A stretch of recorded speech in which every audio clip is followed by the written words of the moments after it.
Welcome to this edition of Motor Trend. I'm Jim Scouten, and these two wonders are the baddest Fords you can buy. They're the newest pair to spring from the mind of Steve Saleen.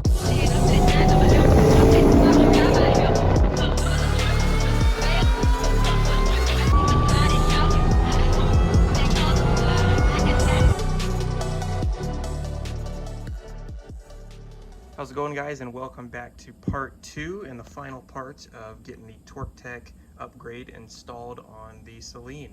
So today we're going to be painting it and pretty much finishing it up so we can then later install it on the car for the last time and start it up. So here's what we're going to be doing today. We're going to start off with some 1200 grit sandpaper. This was already polished. I just want to rough this up a little bit. Then we're going to prime it. We're going to use this silver engine paint here. We're going to do the red tint coat, and that will get us that nice anodized red look that the rest of the blower has. So we're going to go ahead and start sanding, and then we'll do the rest of the process. I've already masked everything up, so that's all good and ready to go. And after we're done sanding, we'll clean it up with some alcohol to make sure the surface is nice and clean. Go outside and start painting.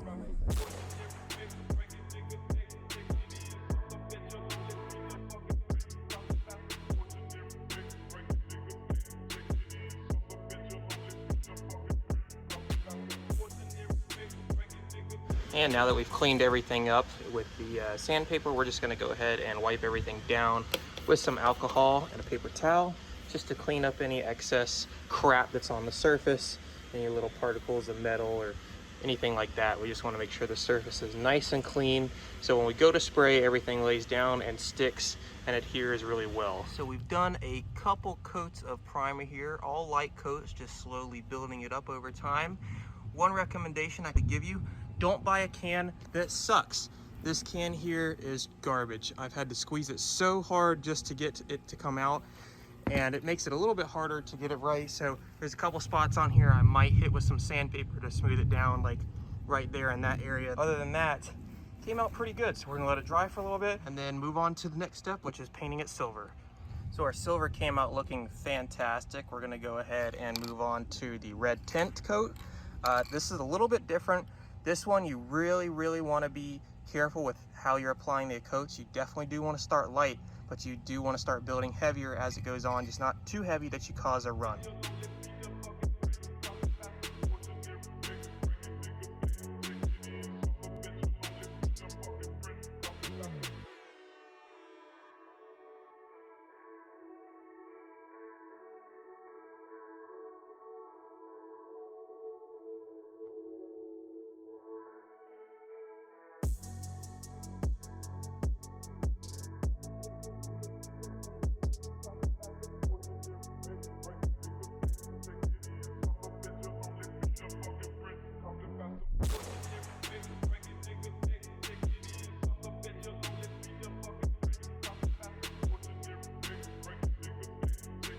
So it was about to start raining, so I went ahead and finished it up real fast, but here's our final outcome.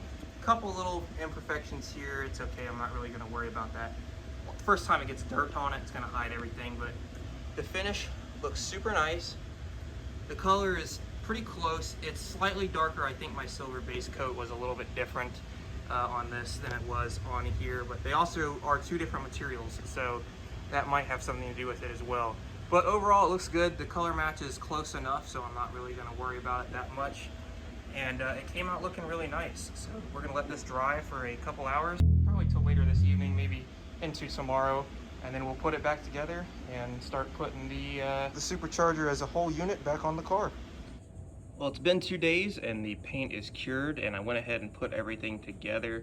Had a couple other things going on, so I haven't had a chance to film or really do anything on the car. So this is pretty much the first thing I've done since being back. And as you can see, everything looks great. The color match is actually closer than I thought it was going to be. When it was drying, it looked like it was going to be different, but it's pretty much dead on. And it looks fantastic. So we've already got the throttle body on there. Everything is bolted up to the back of the blower. And then we've got the throttle cable and cruise cable bracket loaded up there on the top. So this unit's pretty much ready to go on. And the only thing we're gonna do from here get the heat shield back in. We'll probably RTV around it one more time just to be sure once it's in there, because it's sitting on the ground right now. The helicoils have been fixed, so that's all good to go.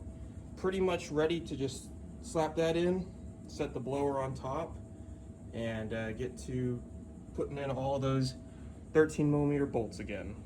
So it is now Monday, and I'm probably on the 100th variation of figuring out how I'm going to run this heater core hose line. So this is what we got. I think this is going to be the final iteration.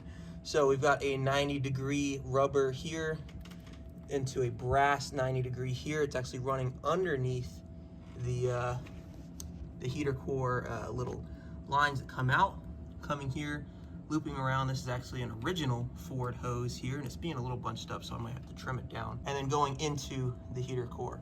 So I think that's going to be our solution. It moved everything out of this area here for the most part, which is where we needed some space. So I think here in a few minutes, after I check over a few more things, we'll be ready to actually set the blower on the car, which has just been sitting over here patiently waiting to go on. We got our 90-degree fitting here for our little vacuum line that controls the AC vents, and we'll be hopefully setting that on here in a few minutes, and we'll go from there. All right, we are all good and ready for our first startup. So get that set, turn this on, and see what happens. Oh man. Clutch is out. Idle is high, but it's always been high. So I think we're just dealing with the IAC, which has always been set rather high.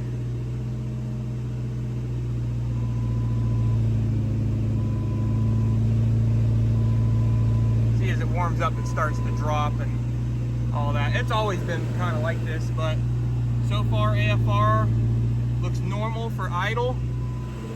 And if it's anything like before, if I go and squeeze the IAC line, it'll calm down.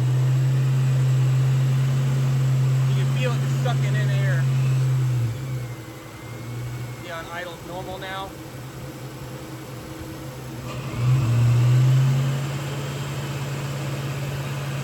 So it's clearly just the IAC being set up way too high. But man, listen to this thing.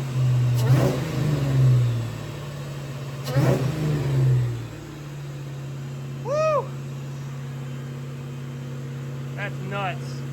So with that successful startup and really not being able to do much more of anything else for the next couple days while I wait for the throttle cable, I'm gonna go ahead and end it off here.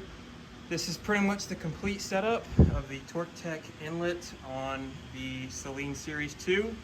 Anybody on the forums that said how difficult it was, they are telling the truth. It is a kind of a pain in the butt to get everything to fit, mostly in that area. And hopefully I never have to do this again, but if I ever do, all those bolts there on the back, so much easier to get to than they were before. And so that's a nice bonus, but hopefully I never have to get to them. Just got to put that panel back, which I'll do later, and a couple more things, and we'll be ready to test drive it and go get it retuned and get my speedo working right again and all that stuff. So that'll be a nice trip down to Andrew at Mustang Lifestyle, but that's pretty much it, guys. Hopefully you learned a little bit about these blowers and how they go together and stuff like that. And thanks for watching, and see you in the next one.